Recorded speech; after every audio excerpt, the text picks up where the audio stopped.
Mon nom c'est Aounou Bertin. Maître Tat est mon nom spirituel. Et je suis guérisseur de la catégorie des thérapeutes énergétiques. Un thérapeute énergétique c'est qui? C'est quelqu'un qui opère, qui accomplit tout à partir de l'énergie.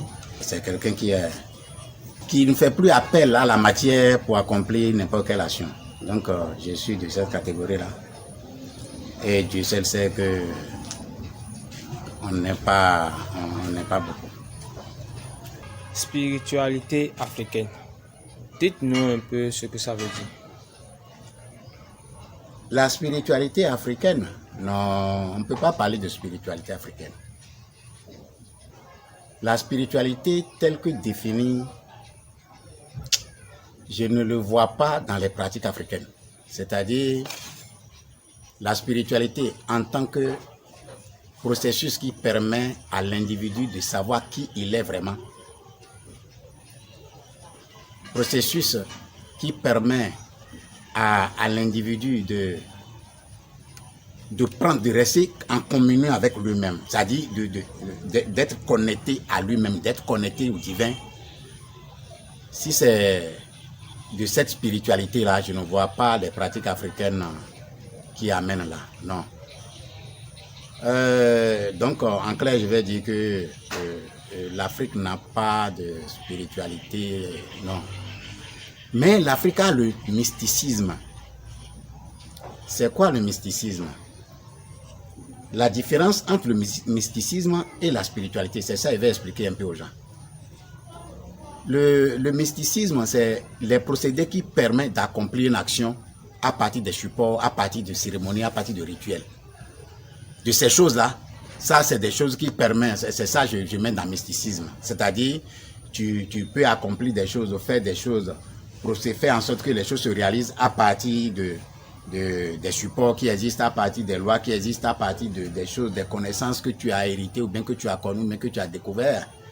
Ça là, c'est des choses que tu fais hors toi. C'est-à-dire, ce n'est pas des choses que tu fais à partir de ton intérieur, mais c'est des choses que tu fais à partir de ton extérieur. Et c'est dans ça que l'Afrique, et ce n'est pas seulement l'Afrique, la majorité des pays, des nations ont connu. C'est-à-dire, j'appelle ça mysticisme, les procédés qui permettent d'accomplir des actions. Quant à la spiritualité, ce que c'est que la spiritualité, je ne vois pas les dimensions ou bien des pratiques ou bien des comportements africains qui permettent à l'individu de se connecter à lui-même et de chercher à comprendre qui il est, de rayonner et de faire tout par lui-même, sans aucun support. Ça là, je n'ai pas encore vu dans les pratiques africaines. Donc c'est ce qui m'amène à dire qu'en réalité, si on doit parler de spiritualité, la spiritualité africaine, non, mais le mysticisme africain, d'accord. Bon, mais on a constaté qu'en Afrique, il y a beaucoup de divinités qu'on adore. Et d'autre part aussi, il y a des gens qui adorent l'infini Dieu.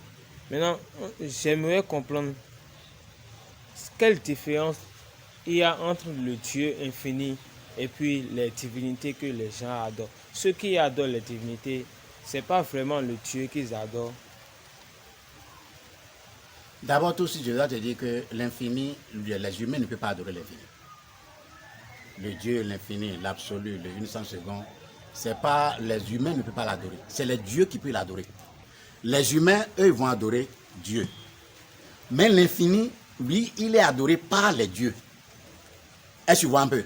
Comme les dieux sont les démembrements, c'est-à-dire les parties séparées, c'est-à-dire les portions de parties de Dieu même, pour s'occuper des aspects précis de la création.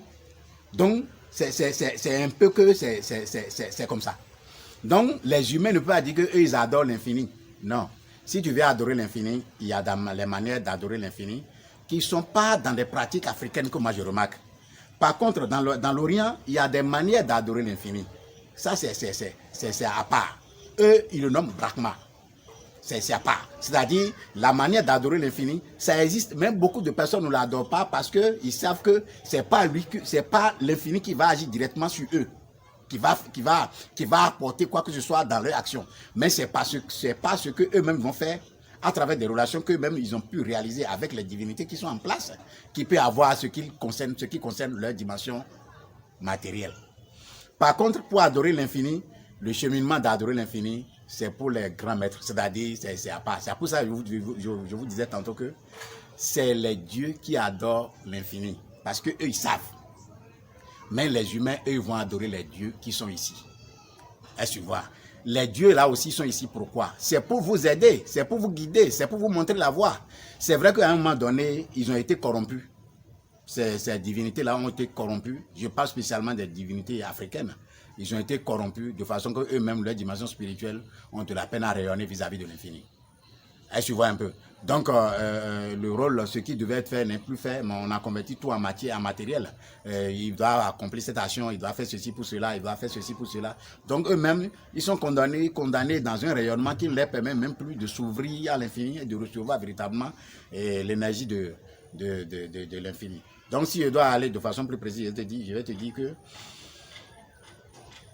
l'infini, l'absolu, le 100 secondes, le Dieu qui a créé le ciel et la terre, est rarement adoré par les humains. Ceux qui adorent l'infini, l'incréé, le 100 secondes, celui qui a créé le ciel et la terre, c'est les dieux qui les adorent. Les adorations telles que pratiquées en Afrique ici et dans le Bénin, la façon dont les gens pratiquent, ils adorent des choses, c'est ça qui fait un petit quelque chose. C'est-à-dire un petit quelque chose du genre que tout le monde se condamne en adorant cette divinité.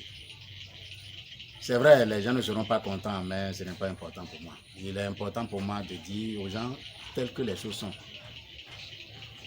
Chaque divinité africaine que vous prenez est seulement le 1/5 de ce que l'homme même représente.